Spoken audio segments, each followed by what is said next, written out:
Today we're pleased to have on the show Alice Bussell from the Dolphin Conservation Trust. Tell us about the trust, Alice. Well, obviously its purpose is to protect dolphins in seas all around the world. It tries to raise people's awareness of the problems these marine creatures are suffering because of pollution and other threats. It started 10 years ago and it's one of the fastest growing animal charities in the country, although it's still fairly small compared with the big players in animal protection. We're particularly proud of the work we do in education. Last year, we visited a huge number of schools in different parts of the country, going round to talk to children and young people aged from 5 to 18. In fact, about 35% of our members are children. Oh. The charity uses its money to support campaigns, for example, for changes in fishing policy and so forth. It hopes soon to be able to employ its first full-time biologist with dolphin expertise to monitor populations. Of course, many people give their services on a voluntary basis, and we now have volunteers working in observation, office work and other things. I should also tell you about the award we won from the Charity Commission last year for our work in education. Although it's not meant an enormous amount of money for us, it has made our activities even more widely publicised and understood.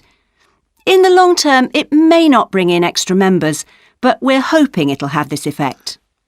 Is it possible to see dolphins in UK waters? Yes, in several locations. And we have a big project in the east part of Scotland. This has long been a haven for dolphins because it has very little shipping. However, that may be about to change soon because oil companies want to increase exploration there.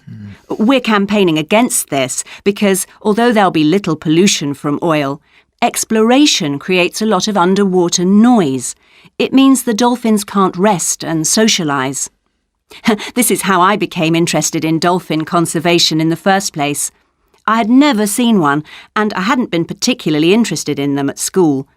Then I came across this story about a family of dolphins who had to leave their home in the Moray Firth because of the oil companies, and about a child who campaigned to save them. I couldn't put the book down. I was hooked. I'm sure our listeners will want to find out what they can do to help. You mentioned the Adopt a Dolphin scheme. Can you tell us about that? Of course. People can choose one of our dolphins to sponsor. They receive a picture of it and news updates.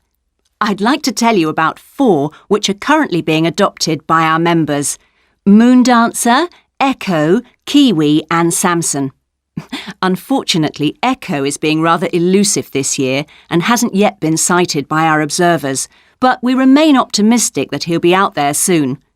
All the others have been out in force.